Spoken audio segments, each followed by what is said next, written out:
What's going on, everybody? Welcome back to The Real Down. I am your host, Jimmy Skinner. We are coming at you not so live from, I guess, wherever you're listening, technically.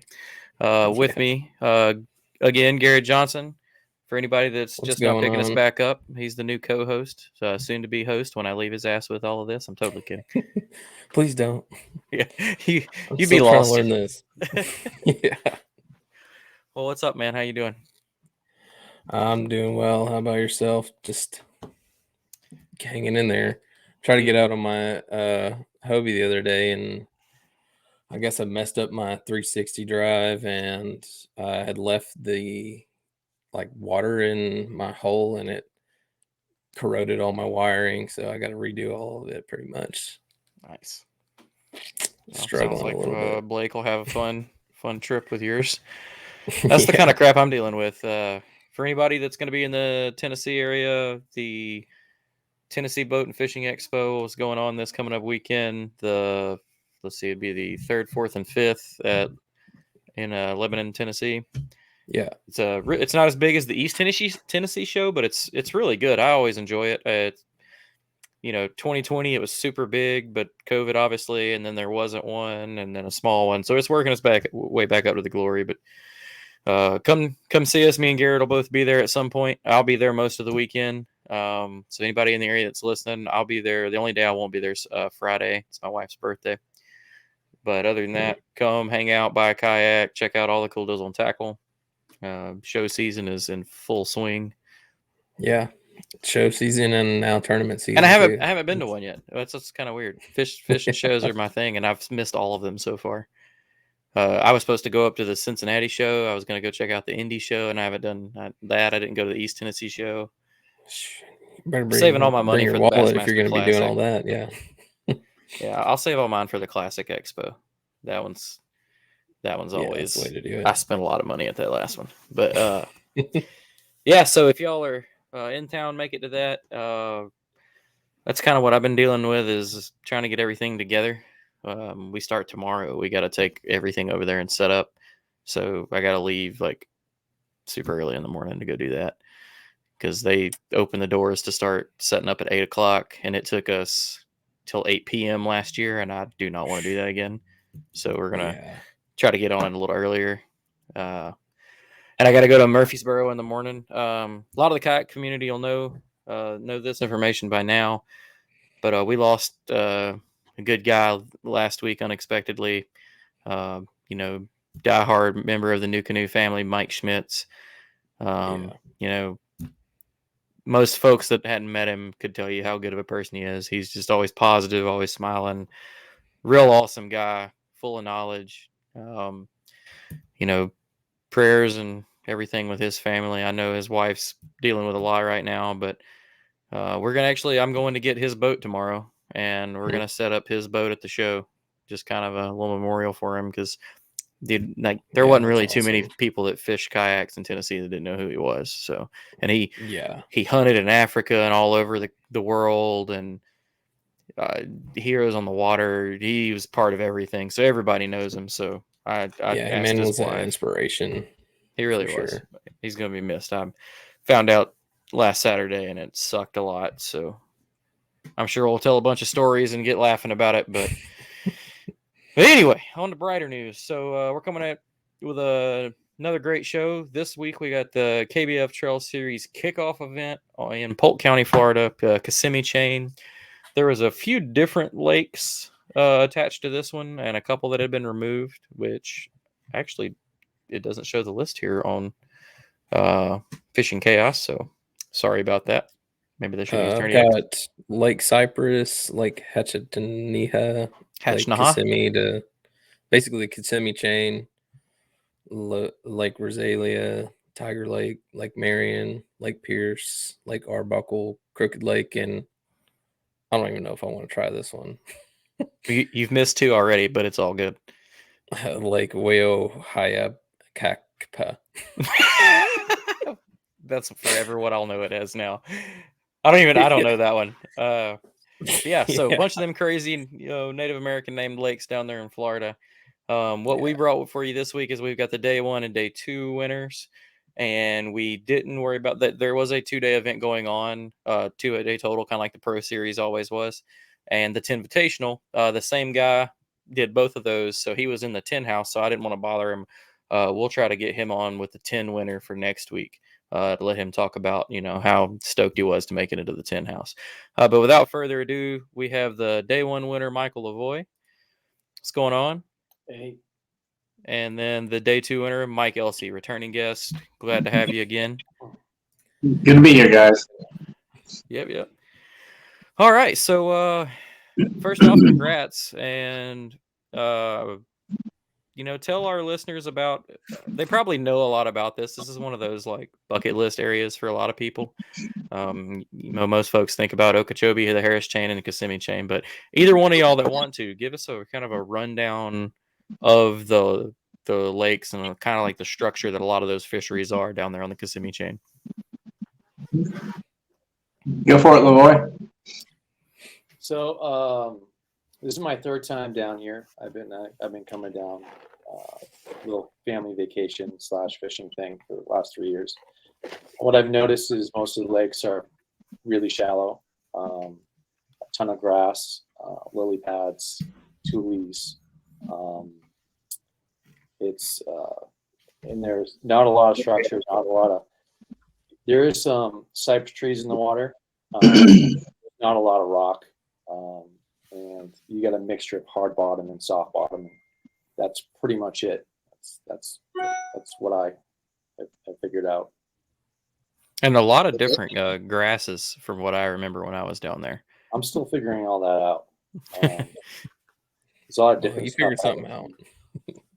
And some lakes didn't have like any grass really. When you think of grass, most people are thinking like hydrilla and coontail and stuff like that. A lot of those lakes didn't have any of that at all.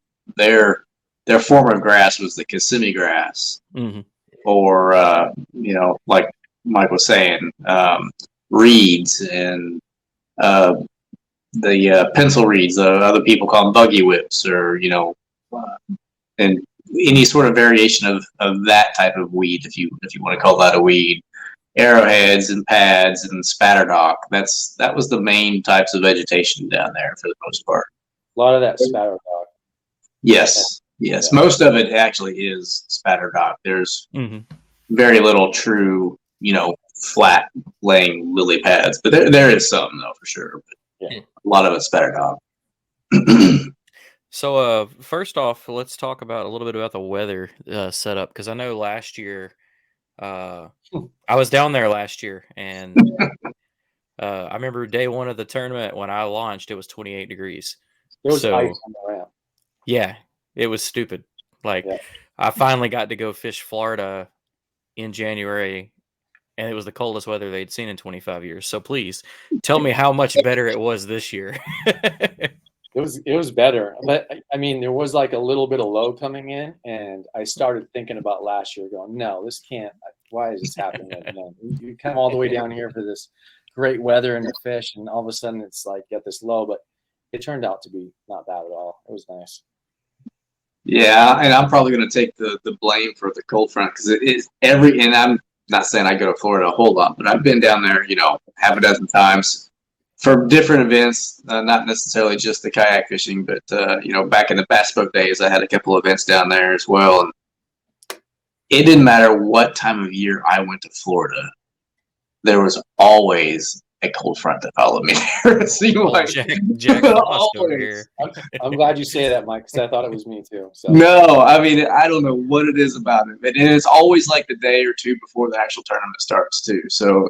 But yeah, like Mike was saying, this year was not near as bad. I mean, it dropped down from mid 80s to the high 60s for a couple of days, and at night it got down to mid 40s, upper low 50s, which again was an absolute cakewalk compared to last year.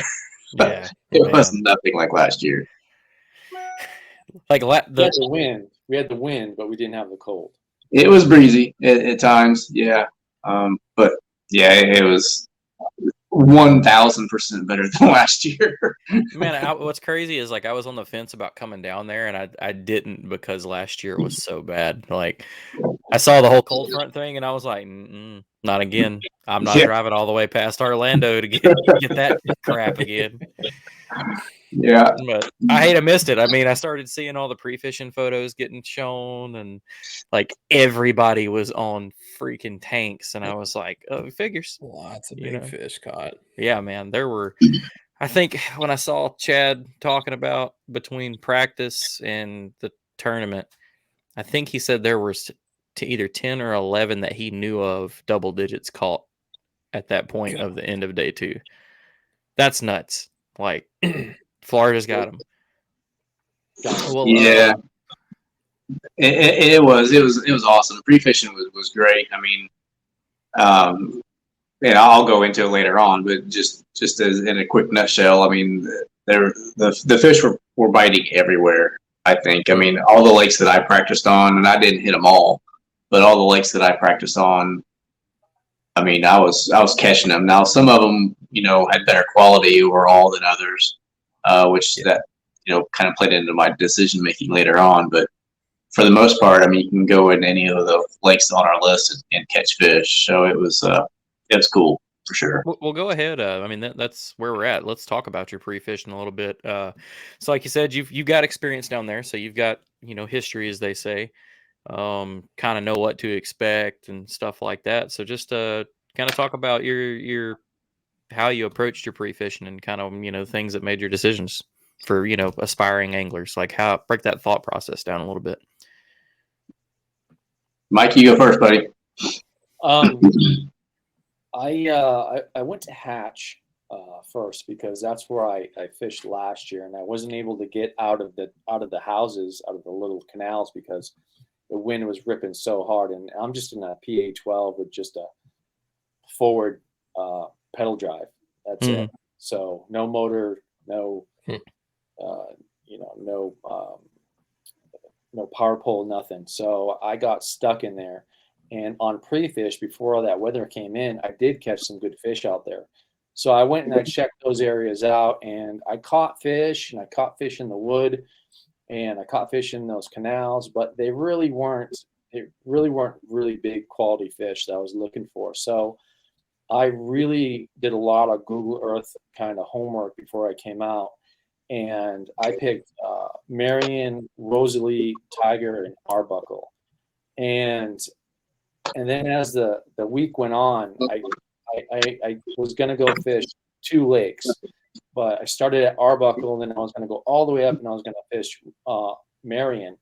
And I found myself on Arbuckle, and the wind was blowing, and the current was flowing through some really deep grass, and I started catching decent fish.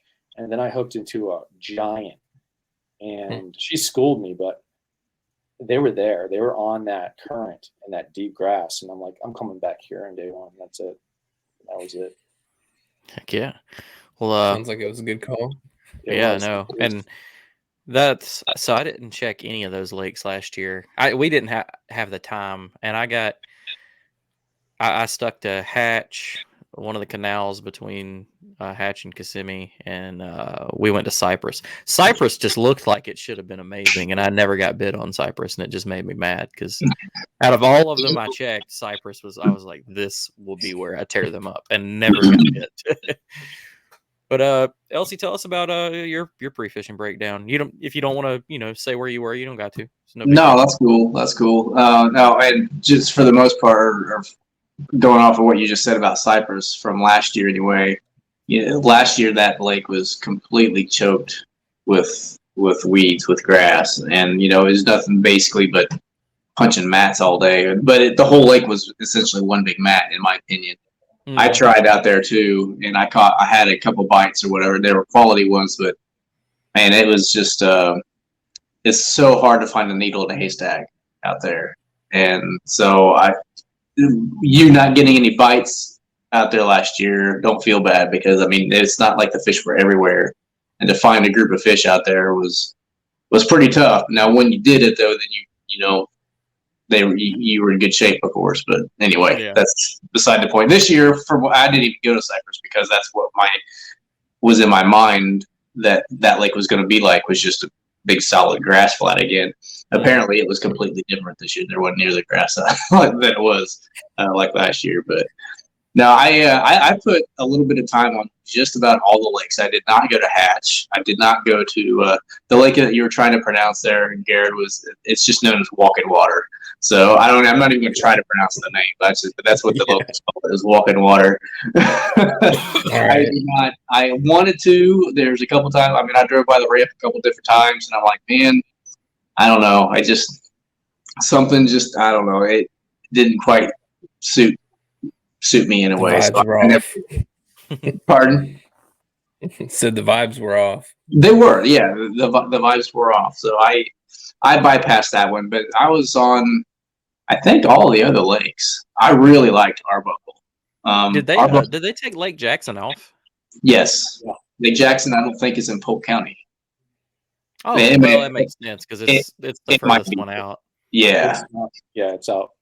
So, but the addition of Lake Arbuckle, I really like that lake. It's an absolutely gorgeous lake. It was one of the few lakes that had legit cypress trees. And if you all know my history, I'm a sucker for cypress trees. Oh yeah. So I feel that. Yeah, and I can catch fish. I mean, there's just something about cypress trees. I've just got a good relationship with, as goofy as that sounds. Me too, and that's what sucked me into cypress. I mean, not the name, but it literally has a lot of standing cypress trees that were in the water, but like you said, that place was just so choked out last year. Yeah, but you can actually fish them in Arbuckle, and I know how to fish cypress trees. I mean, I don't know. I just do. I've got that connection, I guess, with a cypress tree. Again, as goofy as that sounds. And I could catch them. I was catching fish. I never did catch any real big fish, but like my first day there, first time ever seeing that lake, I caught like 90 inches in my best 5. I'm like, okay, this has definitely got some potential. Not too shabby.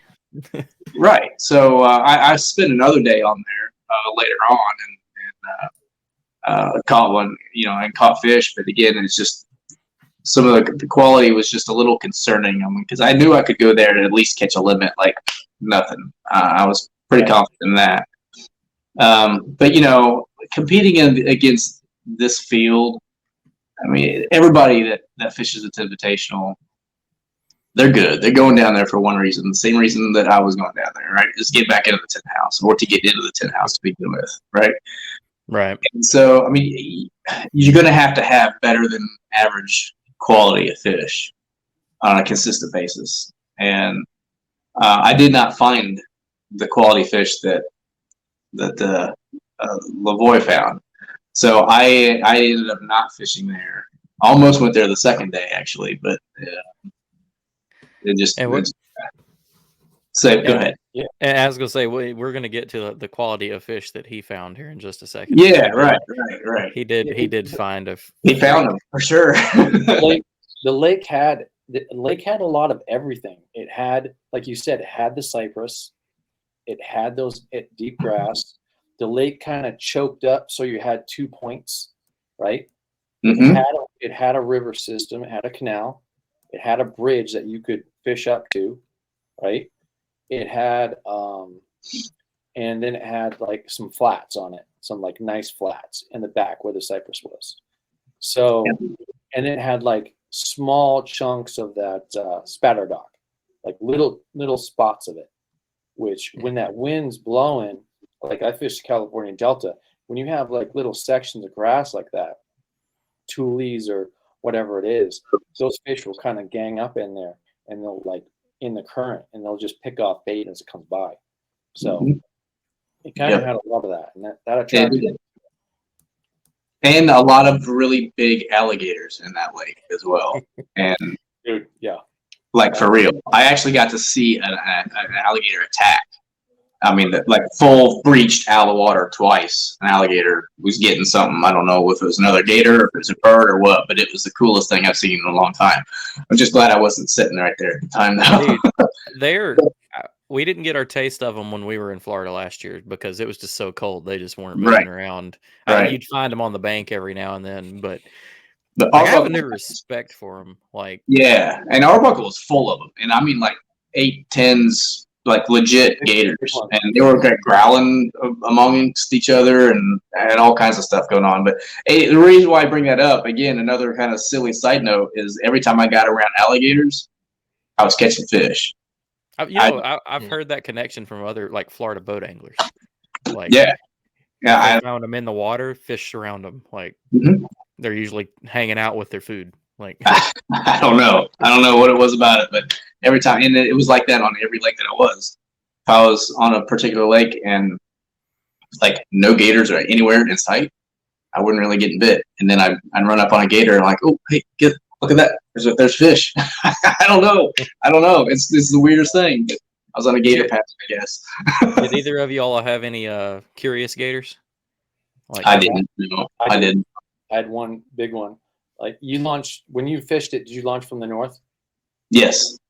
So when you coming down the north, the peninsula on the east side that kind of came out. Yeah. On the southern side of that, where you had those that cypress trees in there, right? There was a big giant gator that was sitting on that peninsula, and when I came in there, it made a giant splash, jumped in the water, and started swimming right at me, and then it stopped, and it just was just sitting there. It just stopped. I'm like, okay, I'm gonna, I ain't used to this. I'm gonna go around him. As I went to the right, it went right, and I stopped, and it slowed down. It's like, okay, let's go back the other way. Started going back the other way. It turned around and started going back the other way. I was like, oh shit, okay. Spun around, and I just took off. I went as fast as I could away. Just giant lizard. Yeah. I don't know why I would have felt more confident if I'd had a motor, but those things can swim like 20-something plus miles an hour. It wouldn't have mattered anyway. No. Just being out there, just pedals, I'd have probably been freaking out. Like, oh, I'm only in a 12-foot kayak. He's probably that big. Like, exactly. Right.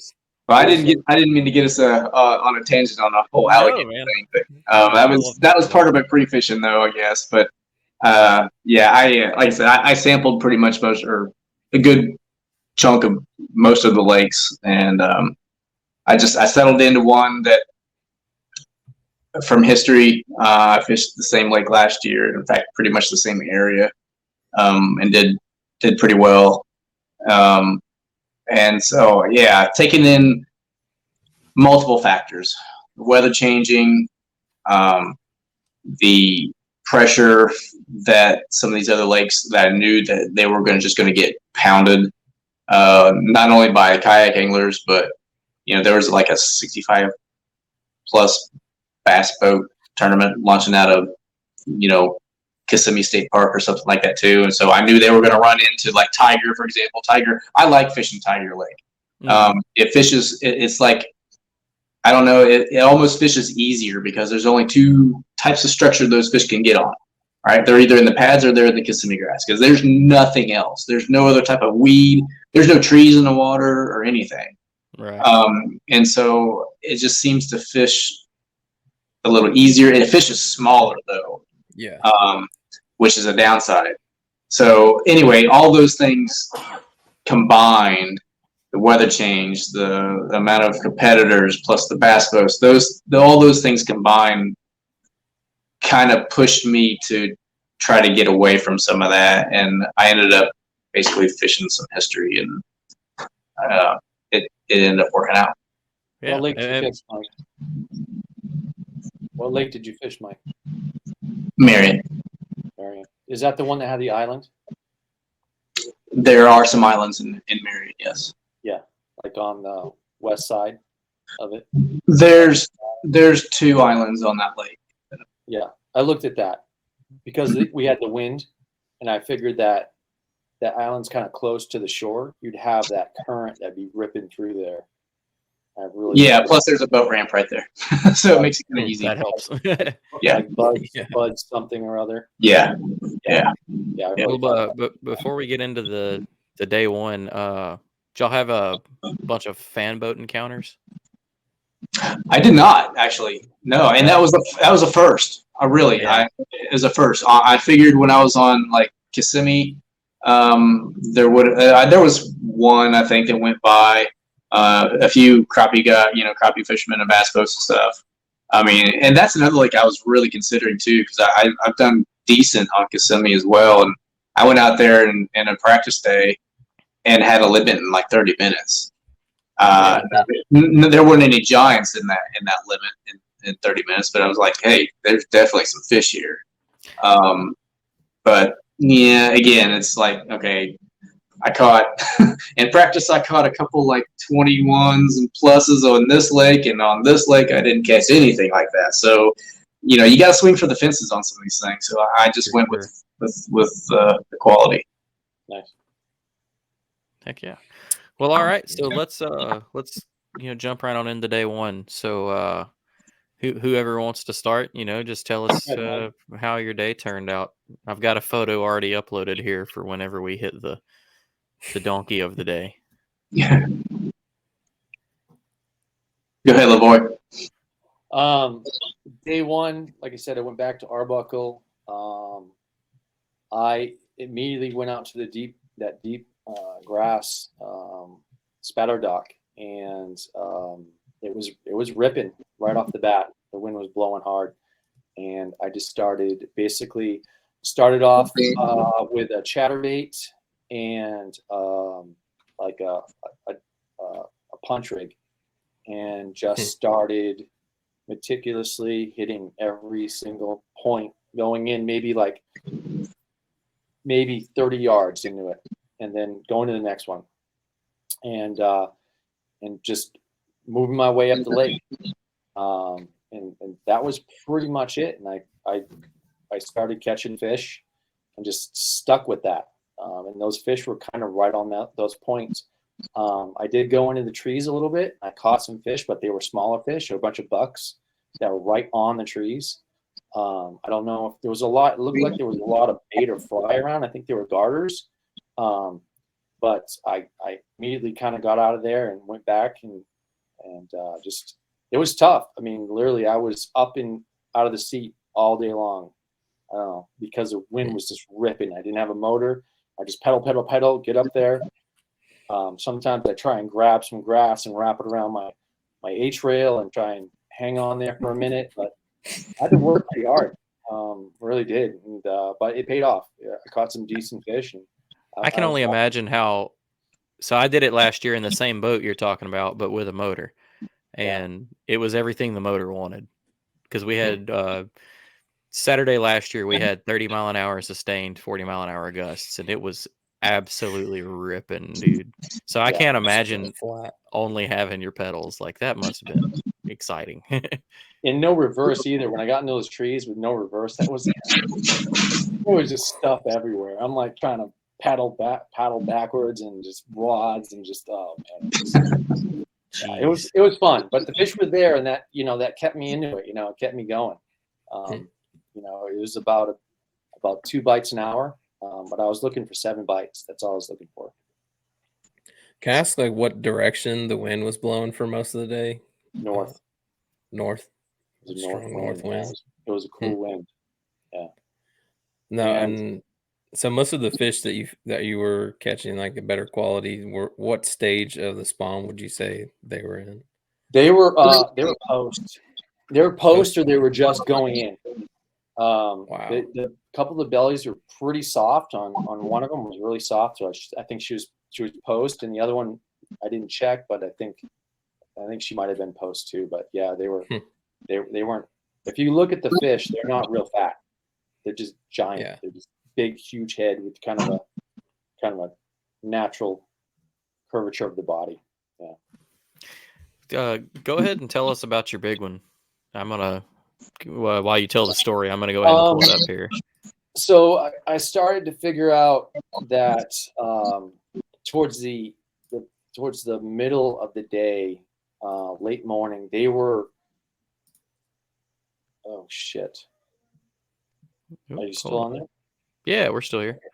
That's me screen sharing. You're good. Oh, okay.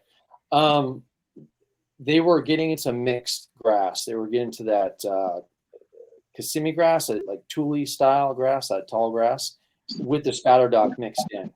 So they were kind of in there. So I started focusing on that, and she was just off of that, and just she swallowed it. She just ate it right away, and that was a lot of fun. That fish was. Did she give you a good fight, or did she just kind of give up on you? No, she did. Every one of these fish fought pretty hard. I fished braid on everything. I switched to braid, and luckily that braid cut through that spatter duck pretty good. And so she ran across and ran back, and I just tried to bury the rod into the water a few times, keeping her down. She must have jumped twice, and I just got her in the net and just sat back and did the big breath and try to grab some grass to kind of anchor up on Yeah, put the rod down. The wind was just taking me. I was gone. That's crazy. Did you happen to get a weight on her? Do you keep a scale with you? No, I don't. But she was probably around, I'd say just over 8. I'd say around 8 pounds. Because she wasn't real fat, as you can see. So 23 3/4. She's big though. She's fat. I love that Florida strain look too, man. That just big black back, big old fish. They're different. Like compared to the Northern California style largemouth, they're just their bone structure is completely different. They're like it's. I had to learn the hard way when I first came down here my first year, and I fished Jackson, and I fished the back of Jackson where the canal was, and I hooked into fish to win that tournament, but I couldn't land any of those fish because I didn't hook them hard enough. I was fishing 12-pound test on a medium rod, throwing a 6-inch swim bait, and I set the hook on them, and it wasn't hard enough. I couldn't penetrate their mouths. On this tournament, as soon as I got bit, I just laid into them with 65-pound braid, and they were in the wood. Yeah, hero hook sets, man. I learned that down there last year too. That you had to really mean it when you hit those guys. Absolutely. Which is, I enjoy that. I like giving them that completely over, just rude hook set that they don't need. I'll do the same thing down here in a clear creek with like a 10-inch spotted bass, and I'll send the little bastard into oblivion, and that's still fun. Yeah, I got hit by a couple of them. Then I launched them out of the water, little 12. That's awesome. Well, Elsea, go ahead and tell us about your day one, man. How did yours shape out? Yeah, man, it was it was kind of a grind as well. Well, yeah, it was. Overall, it was a grind. I started out. I found a little area like behind some lily pads that just had some like tree limbs or something that had blown in there. So they just basically created little isolated brush piles or sticks or something, right? And in practice, I shook a couple fish off of there. So that's where I started, and it must have been a later day, an afternoon thing, because they weren't there in the morning early. So I left that area, just kind of just fished my way down, and the first fish that I caught, and actually the first fish that I've ever caught in Florida out of a dock. And I'm a dock flipping fool up here at home, but down there for some reason I can't catch a cold. The grass down there, the trees. I know, but for whatever reason, there was this one dock that I was going by in order to get to my next little section there. So what do you do? It's a single dock. What the heck, right? You skip underneath there, and my first fish was a 19 1/4. I'm like, well, that's a good way to start. I just want 4 more bites like that now. Right. And I fished that for just a little bit more and didn't do any good. So just kind of continued on down the bank a little bit. And I came into a section of just reeds, basically cattails, and you know how they grow down there. There's like clumps of them here. There's like, 3 or 4, and then you might have 1 or 2 out by itself, and then, so on and so forth. That's the kind of stuff that I was targeting on. I know there's bass down there. A lot of times we'll use those to spawn, up against at the bases of them. So whether it was if I was going to catch a buck or not, I mean, I was at least looking for a limit first in order to, before you can upgrade. But so then my next fish came off of something like that. Actually, the rest of my fish came off of stuff like that. And they were, 16 and a half. I had a 15 and then like a 15 and a half. I had a nice little bite window from let's call it 8:30 till about 10-ish that I filled my limit in essentially that hour and a half span. And so at 10 o'clock in the morning, I mean, I've got 84 and change. I'm feeling pretty good. I mean, that's a decent start to the limit. I got all day. We fished until 3. I got all day to call up. And, man, I called up one time there just before 11. Not a big upgrade, but a little bit. I got rid of a 15 and traded it out for like a 16 and 3/4 or something like that. And dude, it was the last bite I got all day. Oh, wow. After that. I even went to the ramp. I loaded up and trailered down to the other end of the lake because the wind was blowing pretty good at that time. And a few days prior to that in practice, I was just chucking a spinnerbait out in kind of somewhat open water in a way. There was a little bit of grass out there and then just like real small little clumps of lily pads, just like 3 or 4 at a time. And they were real far spaced out. Yeah, I was chucking a spinnerbait out there and I caught 2 like over 21 inches a piece. I'm like, okay, I'm going south, right?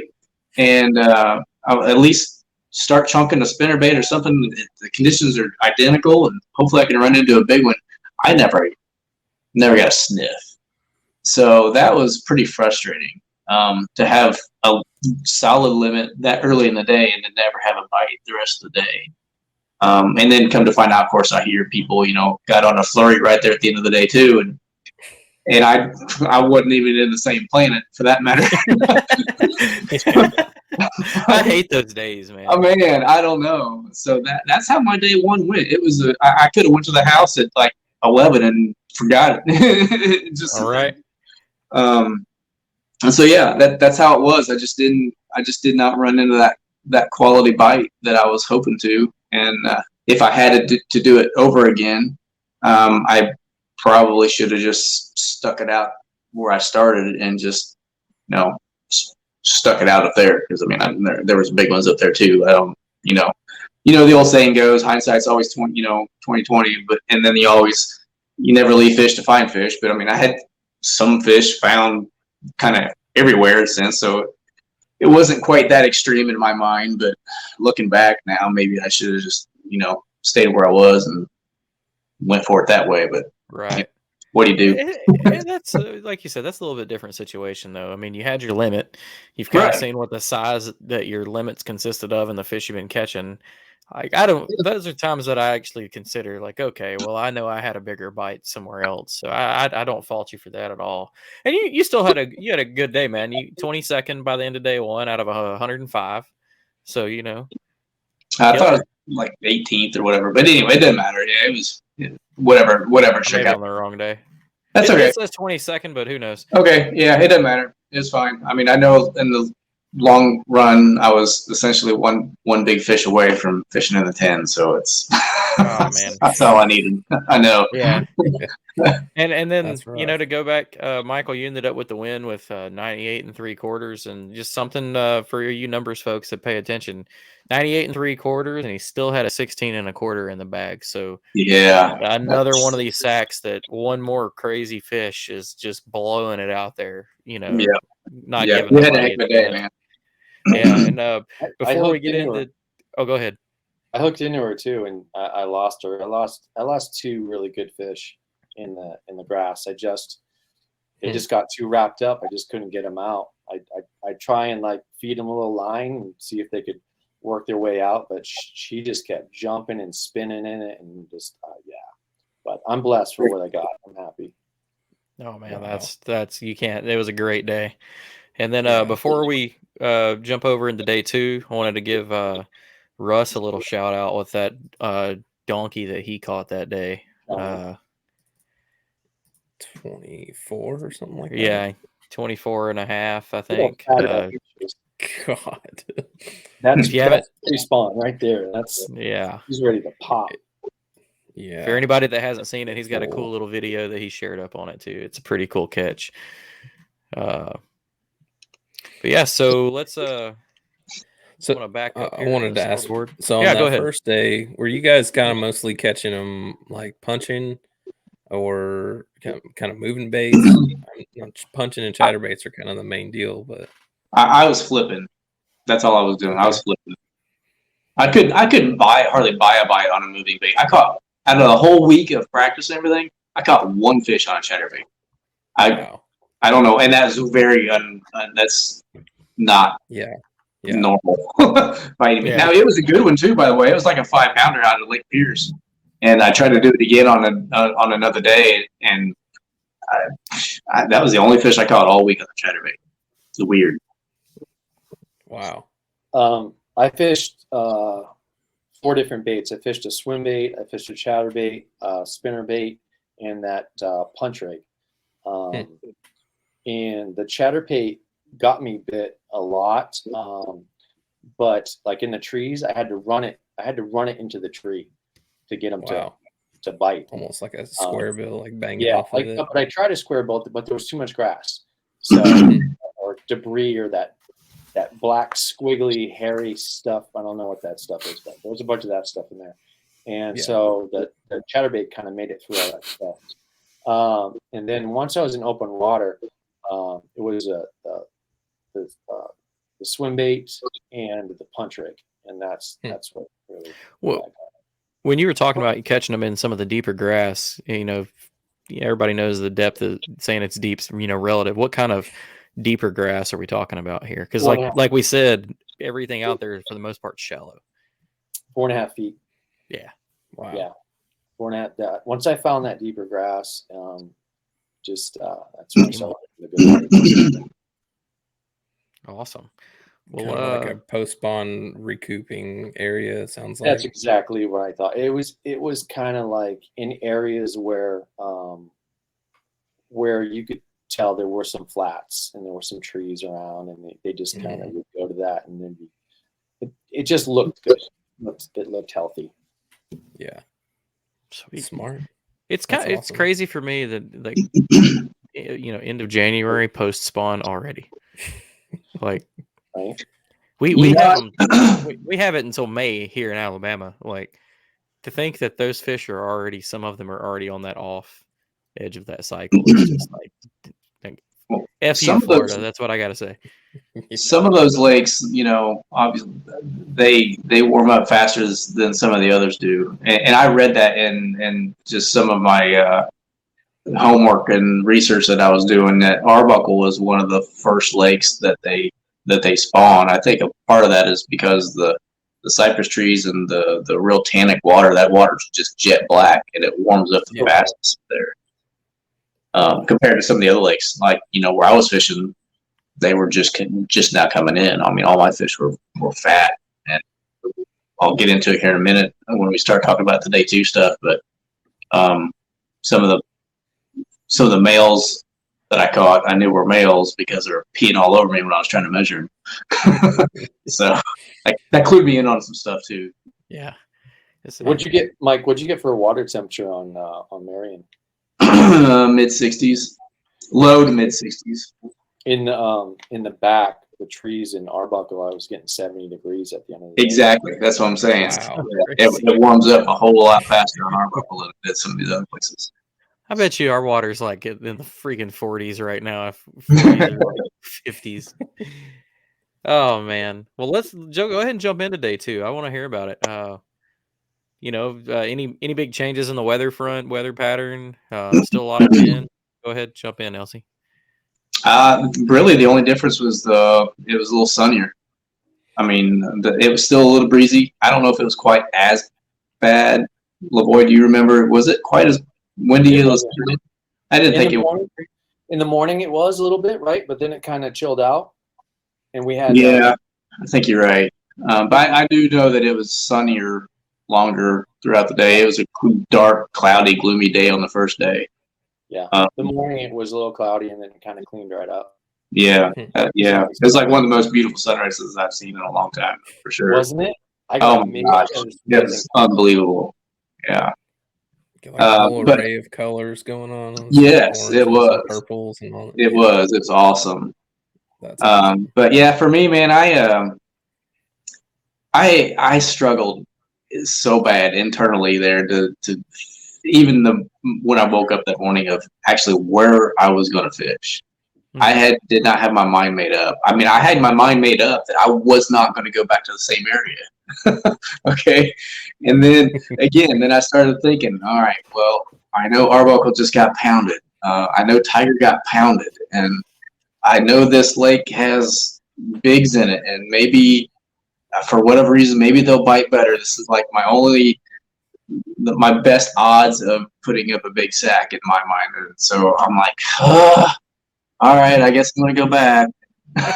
So, reluctantly, I know it sounds nuts, but I reluctantly went back to the same lake, went back to the very same. I was essentially just did the exact same thing. I fished the same areas, the same time. My pattern, my rotation was almost the same. It was a little different this time because of what happened mid morning here. But yeah, and then to top it off, my very first fish, came earlier in the day. My first one came at 7:30. I'm like, okay, cool. That's a bonus. It was a whole whopping 14 and a half incher. I'm like, okay, well, there goes this day. And then here we go again. Okay. Here we go again. Yep, that's exactly what I was thinking. Yep, well, Florida's going to kick my butt again. And then I didn't have anything for like an hour, and then I moved. I fished that one dock again just because, right? And of course, there wasn't anything there. I knew that was a fluke, but the next little section of reeds and stuff where I caught a few fish there the day before, I fished one of those clumps, and I pulled an 18. I'm like, okay, all right, that's cool. We can do that. And then again, nothing for a while. Actually, nothing at all in that section. So I picked up and I was heading down towards the other corner. I was probably a good half mile away. And so I'm going down. I'm basically just paralleling this whole big line of spatterdock lily pads, heading towards this other corner of the lake that's got a mixture of stuff, Kissimmee grass and the pads and the cattails and all that kind of stuff that I'd been fishing. And out probably 30, 40, 50 yards or so was like literally two little strands of Kissimmee grass just sticking out of the water, like 10 yards apart from each other. I've seen it before. I've passed by it 1,000 times. I saw people pass by it 1,000 times. Nobody ever fishes it. Nobody ever stops to do. So as I'm like cruising by, I went, okay, I'm just going to pitch one out there just because. And I get freight trained and broke off just like that. Ooh, I'm like, are you serious? So I get retied, get repositioned, make another pitch over there, and wham, I catch another 18. I'm like, wow, how about that? But I didn't think that was the fish that broke me off, though, because that fish that broke me off, even though it was so fast, I mean, I felt the weight. It was freaking heavy. And so as I'm measuring this fish, this 18-incher that I just caught, like I just mentioned a minute ago, it was peeing all over me. I'm like, thinking to myself, that's a freaking huge male for where I come from. I'm not used to the 18-inch males. Yeah. So if this is the male, how big is that female that's over there? Found my double digit. I'm getting excited. That's right. I'm excited. So I put a different bait on, to give it a different look, a different presentation. I threw over there. I hook up and it comes off. Like I couldn't. It was like running to me. I couldn't keep up with it. And it comes off. I'm like, all right. So I'm starting to get a little frustrated, but I'm like, okay, I'm gonna leave that stick, if you will, alone for a second. I'm just gonna throw over to the next one, which is like say 10, 15 yards or so away, if that. Mm-hmm. My first pitch over there, I get something picks it up, and I set the hook, and it's coming to the boat. I couldn't keep up with it, and it comes off too. I'm like, I can't do anything right. I'm blowing it, right? Because I know, like, from the day before, my opportunities were very short. I didn't have a whole lot of bites. If it was going to be anything like the day before, my bite window is going to be over in the next hour or so. So I'm really getting upset. Those are those moments that really like test your nerves. Like, I feel like this is why they should allow alcohol during these tournaments, because that would have been like a beer cracking moment. Like, all right. So I went ahead and threw back into the second piece of grass where I had just lost the one because I couldn't keep up with it, and I got hit again. And this time I, like you said, laid the wood to it. This time I crossed its eyes. And it turned out to be a 22.5-inch behemoth of a bass. Nice. The heaviest, shortest bass I've ever caught. I mean, I know this thing was only like 22.5 inches. Look at the girth. Oh, God. That fish is so big. I kid you not, man. And I didn't have a scale, so I could be off a little bit. But I'm telling you, I bet you that fish was very close to 10 pounds. I wouldn't even doubt that, because you think about the vertical measurement you see right here. It was 10 to 12. She was probably, I don't even know, around. She was as fat as she was long. I'm telling you, the girth on the thing was huge. It's crazy. She's yeah. So here's such a fucking good fish. It was awesome. I just wish that her tail was just a little bit longer, but anyway, it is what it is. It was cool. So then I get this fish in, and of course, I get some pictures and some, war groups going and some let's goes and all this stuff, right? And I finally get my composure after putting her back in the water. I'm like, okay, now that fish just came off of the stick that's over there. Is it possible that there's still another fish over here?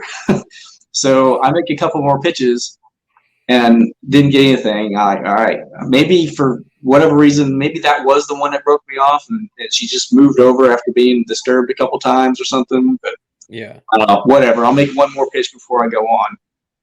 Thump, hook up, and I throw a 19.5 in. So off of those two little sticks of grass, over 60 inches of bass come up in 30 minutes. That's so crazy. You got 5 bites on it. Oh, and here's the when I netted the 19.5, my bait for my first cast where I got broke off fell out of its mouth. Oh. It still had the plastic. Yeah. I was throwing a little creature bait. My first cast when I got broke off, it was like in my net. I'm like, wait a minute, where'd that thing come from? Because I was throwing a lizard at this point in time, something completely different, and that thing still had plastic in its mouth when I netted it. That is so crazy. It was. Yeah. So thinking back, and I didn't really look at the 19-incher all that close. I'm wondering if I had 2 big males and 1 female on the same bit. So I saw that for the first time in Texas a couple years ago, where you found literally the female was like so big that she had 2 like 4-pound males hanging out with her, and I was like, damn, that's nuts. It's crazy. Yeah. And so that filled out my limit. Those 3 fish right there filled out my limit. And then I went on down to my next little spot there, and I called out that 14 with an 18.25 at like, I don't know, 10 something, 30, 10:45, again close to 11. And then once again, same as yesterday, not another bite the rest of the day. Wow. Well, at least the bites were better before they shut off this. I thing. know, Like- I know. Man, I was so sweating bullets though, because I was like, I know I'm just getting passed up right now because I can't catch the dang fish to save my ass. yeah. I don't know. Day two was different though. You could tell it was going to be tougher. Just for me, at least, I felt like it was a tougher day. So I mean, Well, you must have felt good though. You I did, but then I was talking to Josh Sharp. You know, he did really well there, right? He was second in the 10 Invitational. We ended up in the same area. He fishes the same spot every year. All right, so so we have that, you know, respect for each other. Of course, I'm not going to just go in. I know where he's fishing, but I'm not. I kind of have like my section, and he had his section, right? Well, we're talking at the award or before the awards and everything set up. He's like, "Man, did you catch all those in the afternoon too?" You know, I'm like, "What are you talking about?" He said, "Yeah, I only had one fish at noon, and then the last hour I put up 93 inches." I'm like, "Are you kidding me?" I was right there, and I couldn't get a bite for 4 hours. That's crazy. So yeah, they apparently turned on there in the afternoon as well. Not for me. I couldn't get it done. it was tough. Well, tell us about your day two, Mike. Let's hear it. My day two wasn't very good. Fishing was okay. I pulled 86 inches, but what happened was when I left that morning, I'm on West Coast time. I adjusted my time on my Lowrance, and you know on a Lowrance when you go up, it's like you get like 5 or 6 different things per hour. You know, it's like 146 and then 206 and then you know what I mean? Oh So yeah. I adjusted it, and I don't know what I did, but I adjusted an hour different. So so I went out, and when I came back in, I was late. Oh dang it! I had 86 inches. I figured out that my total would have been 184.75. It would have put me in third place for the double. But it is what it is. Man, that is heartbreaking. It's not going to happen again. I can tell you that. Oh yeah, you learned that lesson. But I'm okay. I'm still blessed with day one, and I'm all right. I learned a lesson. I caught good fish, and it is what it is. I'll be back next year. So set some alarms on your phone or something for next time. My man's gonna have like 2 phones, a watch. Like he ain't worrying about the Lowrance time no more. But the fishing was good. It was different. I could tell it was tougher. I just kind of went back to the same areas, kind of the same thing, and then I kind of had to mix it up a little bit. Less swim bait, more punch. And then I went over to where the river, the canal was, where the bridge was, and on day one it was whipping so hard that the current going through there was nuts. It was crazy, and the bank is really steep there. It's like 3 feet, right? Yeah, but I knew there were going to be no fish kind of on that, and there was some smaller fish that were kind of tucked in and a little in the grass a little bit, but there was nothing big. And I'm like, day two, I'm going to go back towards the end of the day because I know the wind was going to be chilling out. And I went back there and I was pitching a chatterbait, flipping a chatterbait, maybe like 10 feet, let it hit the bottom, pop it up, let it hit the bottom, pop it up again, and then slow, just bringing it real slow. And when you're reeling a really good balanced chatterbait on braid, that thing is like, oh yeah. And this 22 just came out of the side and just wow, dang. And there was no grass around, so she wasn't going anywhere, and no grass or anything. And I landed her, and I was pretty happy. And I also caught a 20 that day, and then I had a 13.75, a 16.5, and then I had like a 13.25, I think. So I had those 2 little dinkers on there that I had to get rid of, and I just couldn't get rid of them. That was it. But I had a good day. It was a lot of fun. Man, beautiful weather. Yeah, it sounds like it. Yeah. And Florida showed out, man. I should have tried to count up all the 20-inch plus fish that were caught at this event over the span of it, but there was a freaking lot. Like, I just flipping through Fishing Chaos. I mean, there was no. It's like everybody caught one good one, Yeah. And again, I think just that a shout makes for out. a really good event because like everybody has a good fish story that they come home with, and Oh yeah, like, and everybody I had a feel good like there's a time. reason that KBF stays in that area this time every year. You know, Yeah. It's and got then 'em. That oh place has yeah, definitely got them.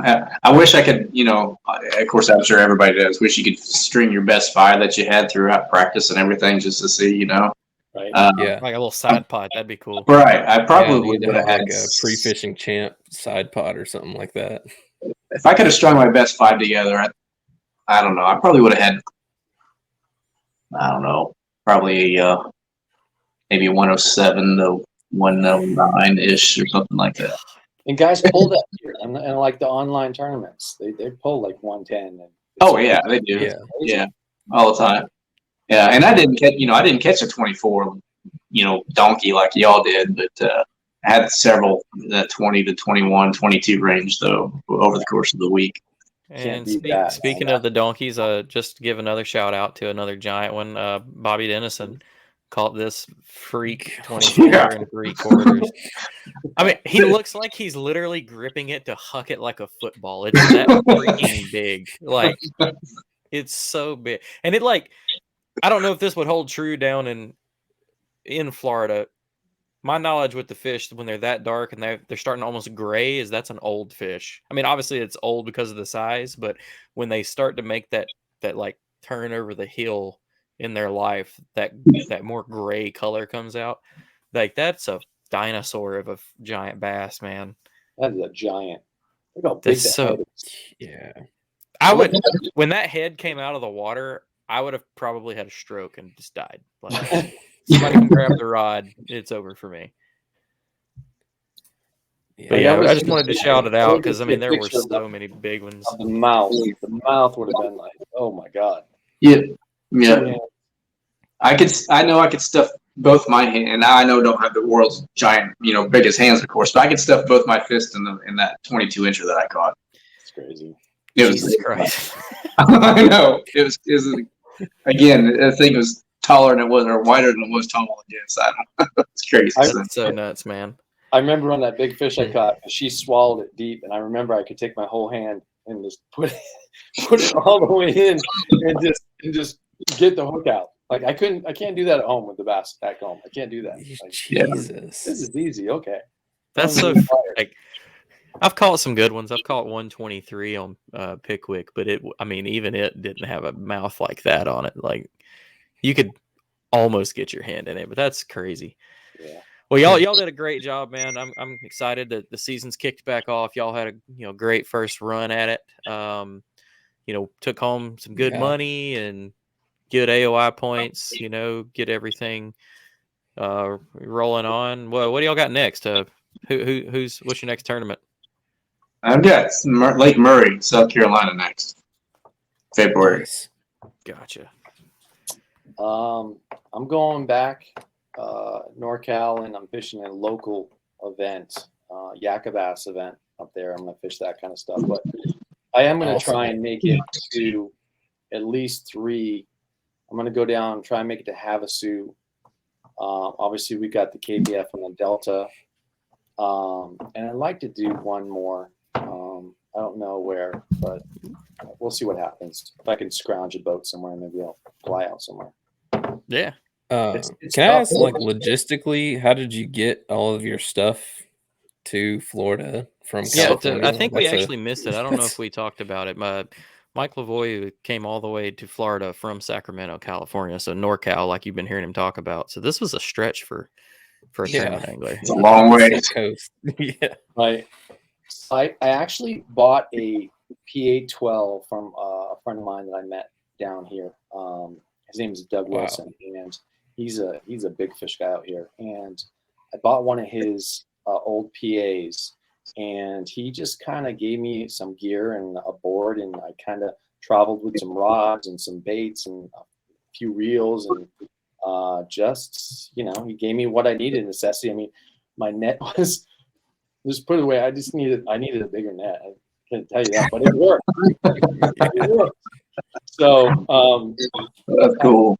Yeah, I'm really happy. He really helped me out, honestly. And I just went fishing, man. I just, I fishing in the Delta. I know current, I know grass, and I just did my thing. That's awesome. You showed up with the minimal, gathered what you needed, and now you're taking roots in Florida because you're still there, aren't you? Yeah, we're gonna stay here. We're not gonna go anywhere. Yeah. Yeah, I'm He definitely planned to these hear, these flights getting canceled. He's decided to stay and Yeah. just root himself in Central Florida. Yeah. Just keep cashing checks there. It'll pay your rent and stuff. Right? Yeah, For real. definitely a good place to be this time of year. It'd be nice if KBF partnered with another, or maybe there was another event like a bass event, like a week later. I think you'd have a lot more guys that would come down in January and do KBF, and then I'd say week, third week in January, fourth week in January, first week of February. You'd have a KBF, lot bass, of and guys Hobie. that would come. Like out west, we have some sticks out there, man. We have some really good. I mean, look at Cody. There's guys you haven't heard of that are just dominant out west. Yeah. And they're eventually going to make it out here. You'll see them. But that kind of stuff would attract them out here. Dude, I'm telling y'all, if Taz Mua and Damian Tao ever come away from California, everybody's got a problem. Like, those dudes dominate out west. Like, right. I fish with those guys. Like, I travel to some Southern California stuff with Damian and John Myers. I'm telling you, man, those guys, they're hammers, dude. They'll come down here and take advantage. for sure. Well, we appreciate y'all coming on, and I know we had to work out all the times and dates, and I'm glad we got to do it. It's been fun to get back into the tournament swing. We've been talking to some directors after our Christmas break we do with the podcast, and I've been getting the itch, and now it's like talking to tournament anglers, and especially this tournament, just freak fish everywhere. It was freaking exciting, man. This is the part of the show we like to give, step back and let y'all thank anybody that makes it easier for you. Thank your sponsors, your family. Shout out anybody you want to. So whichever one of y'all wants to start, man, take it away. Want me to go, Mike? Yeah, sure. I definitely want. First of all, I want to thank you guys for having us on. It's always a good time, and Pleasure having you. yeah, the support team. I call them the support crew that I've got there with Shredfin Apparel and Native Watercraft and Titan Tungsten and Yak Attack and Dakota Lithium, Bowman Family Holdings, Fishing Online, Fitzgerald Rods. I'm sure I'm probably missing a couple, but they know who they are, and I know 100% without a doubt that I could not do this without them. And so I definitely want to give a shout out to all that family and the folks that support me, all my friends and family, and the support that I get from competitors, other anglers. All the congratulations that I've gotten, through Facebook and Instagram and text and all that kind of stuff. Really means the world to me. Means more than winning actually does. And this one, I can tell you, was awful special to me. It's my first trail series win, and to do it in Florida, which is a state that I do not have a very good track record in. It's that state's always seems to kick my butt in one sense or another. To get the season started off on a good note like this, man, it feels good. I just hopefully I can keep the momentum going. And again, I just want to thank all the supporters and friends and family and all that. So again, thank you all. Awesome, man. What about you, Lavoie? Again, I didn't. I had no expectations coming down here. I just I was down here with my family to visit with my mom. It's her birthday. And, they were off doing their thing when I was fishing, and I was really appreciative that my wife was cool about that. And she's super nice. She supports me. And, friends back west, they were really supportive. Like, come on, let's go, Mike, let's go. And then obviously, sponsors, Lowrance, Rely On, Motor Guide, BransonBaits.com, P-Line, AFTCO, Red One Systems, Bobby D Baits. Hey, do you guys mind if I show you that Red One Systems punch that I was using? Yeah, go for it. Yeah. I don't want to plug up too much here, but no, go for it. It's kind of it's kind of neat. So if you look at that weight, right, and there's a little wire, Oh, and so it's yeah. a Tokyo, right?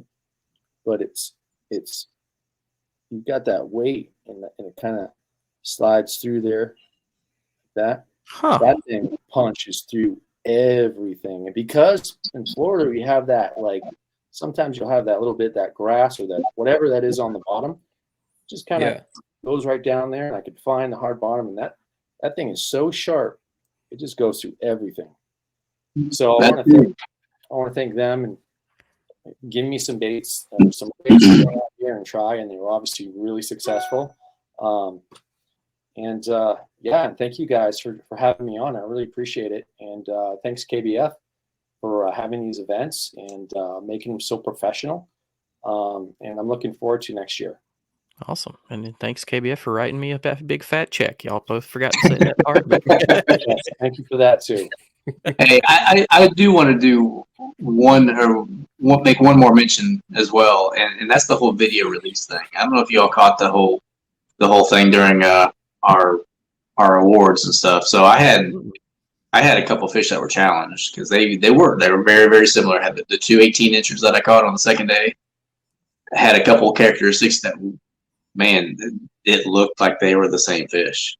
But I mean, they were caught a half a mile from each other, and there's some other characteristics that once you looked, of course, there was, no question. But my point is the video release that we do, that is highly recommended. I absolutely second that.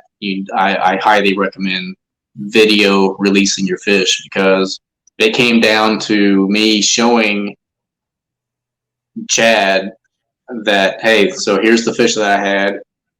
Here's my video release of that fish. You can see that I put it in the water, it swam away, and then there's the timestamp. There's my location stamp.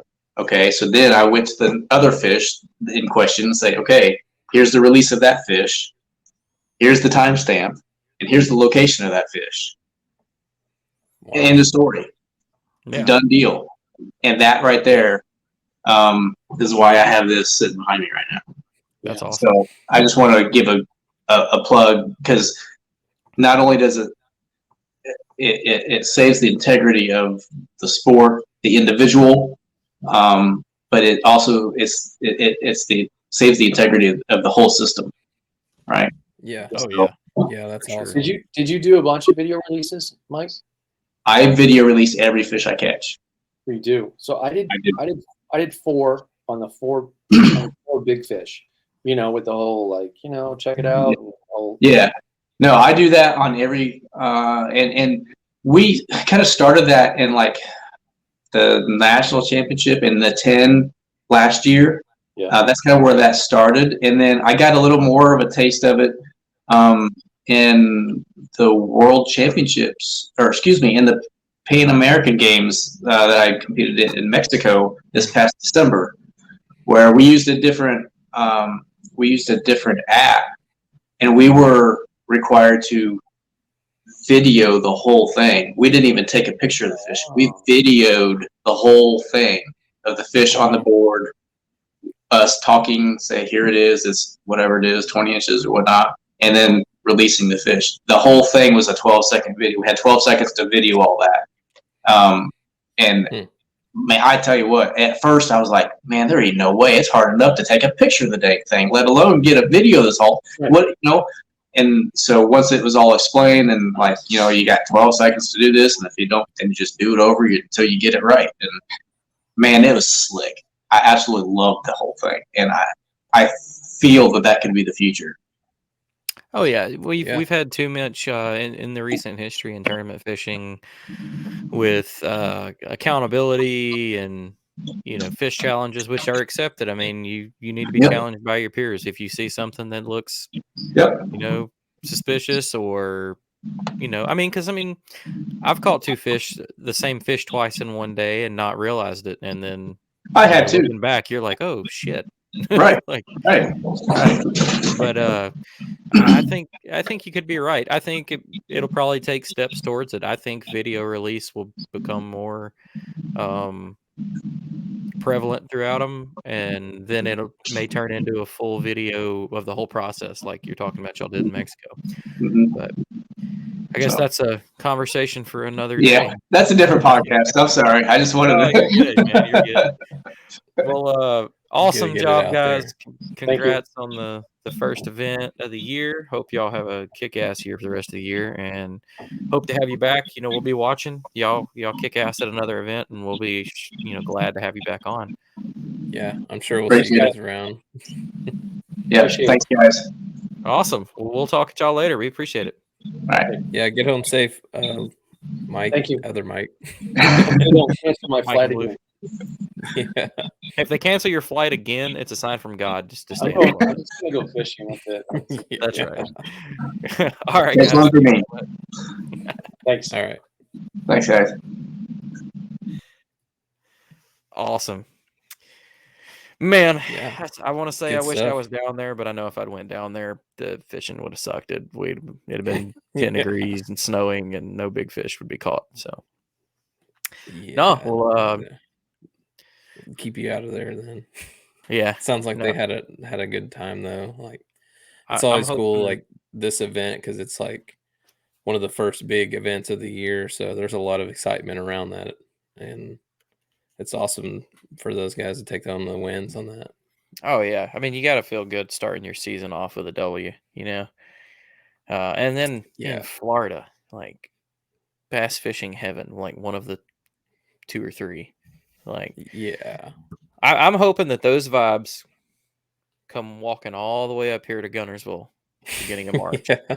I need pre-spawn and spawning fish, fatties in the grass biting on my frog, and Yeah. that's all I can Wouldn't ask complain for. about that. Yeah. No, like I wouldn't and it complain about a sucks. couple 24s or 23s thrown in there either. Oh man, I've caught a 23 on G. I would like to see something bigger on G. I feel like it could be done, but I feel like it's not a high probability as what's down there.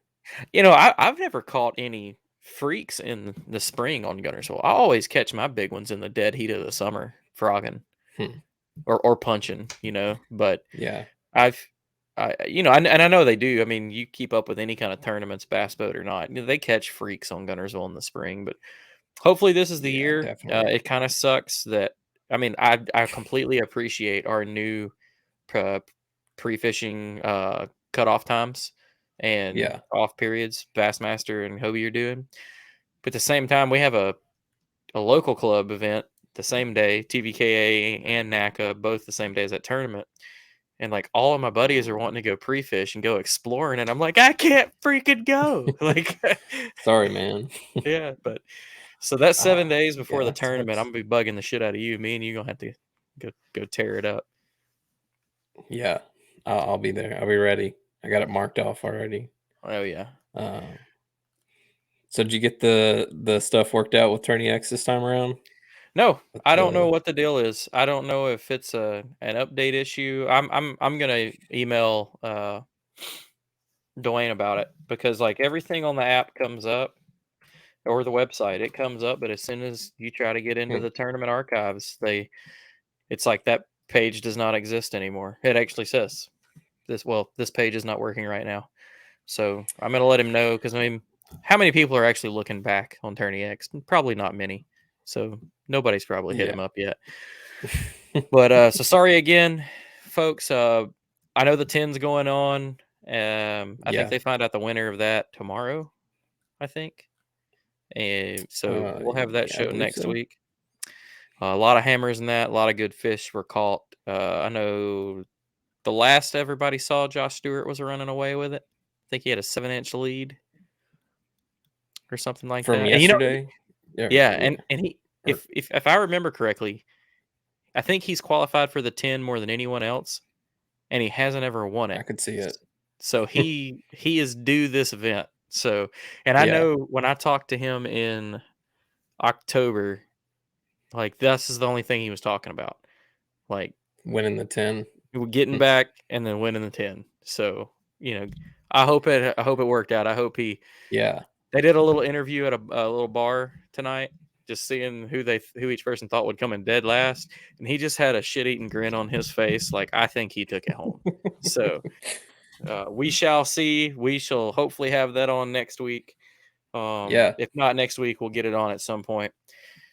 But yeah, for all my fishing freaks out there, if you like seeing big bags, go check out what some of the boat guys did in Sam Rayburn this weekend. They broke 41 pounds. God. Yeah, 41 pounds for 5 in a tournament. I think their That's big stupid. was 1068 or something like that. So if you hear this and you haven't heard about it yet anywhere else, go Google it. I'm sure it popped up all over my phone. I'm sure you can find it. So, well, you got anything else, brother? So, no, I think that pretty much does it for me this week. I'm ready for the show this weekend and getting excited for that. Getting to talk to people, talk fishing all day for Talk a couple fishing, days buy in a cool row. stuff at good discounted prices, kind Yeah. of. Trying to figure out how much I could budget for that, but it's gonna be slim for this go around. I've only got I've got one booth in mind that I know is going to be there, and I'm probably just going to save all my money for that one. And I've been fishing primarily with spanker jigs for the last 2 years, and Yeah. they're out of Coleman, and they sell at a lot of shops around here. But he brings out everything he has at these expos. So he's got spinner baits and blade baits and Demiki rigs and all his new crazy color combos. And then he brings all of his skirt material with him so he can make you some right there. You can buy the material from him. And I That's talked to him in the awesome. off season, so I'm probably giving him all my money this week. I'm gonna load the hell Yeah. up on his swim jigs. If you're a jig guy and you like swim jigs, try to find or drive through Alabama, pick up some spanker jig swim jigs. I love them. I would say they're kind of similar to a hack attack jig. They got a pretty good hook on them, but the head's a little different. They're Yeah. freaking phenomenal. I've had I think last year was the first year. It's I had more big fish come on that than a frog. So, so check them out. Yeah, We appreciate y'all there's a coming in. booth there. There's a booth there that has these buzz baits that I always get, and that's The red ones. they But got different colored he's got ones, but the all black ones and the red metallic ones. Is that the guy you're talking about? Orange packaging. yeah, and he's Yeah. got the trocar hooks on them. Yeah, they're good stuff. They make a bunch of good stuff. I used to get all my drop shot weights from them. Their black and red buzz bait thing is noisy and I love it. Yeah, they come squeaking right out of the gate. I swear he sets them up and just puts a giant chop fan in front of him and just lets them spin for a few days before he sells them, because they sound like they are worn the hell out, which is what you want on a buzz bait, but they sound rough right out of the gate. Yeah, they're good stuff. If I didn't have so much confidence in the accent buzz baits now, I still use them for nighttime. I like his for nighttime. But I don't know what it is. It's that's the only ones I can catch fish on consistently, so I'm always throwing that one. For anybody in the market, I think Cash and Rods is going to be there again. They had a pretty good booth last year. I'm with Dobbins, but just like being with any other company, you never know how good what you have is until you try other stuff. So I like throwing a drop shot, and not many people have designated pro series drop shot rods, and John Cruz had one. Cruz one. Yeah. I bought that one. Really cool. Not really my jam. They make a lot of good stuff. Yeah, I mean, nobody's complaining about Cash, and I look for very different things out of a drop shot rod than most people, and it was one of those. It was such a good deal, I had to try it. So that being said, if anybody's looking for a John Cruz Cash and drop shot rod, your boy has got one in perfect condition that's been used 5 times. Hit me up. Yeah. But yeah, we hope to see everybody there. If we don't see you there, we hope we see you at the Delt Hollow stop coming up. Still don't have the graphic up on this. I'm gonna have to remind Brian to put it up here.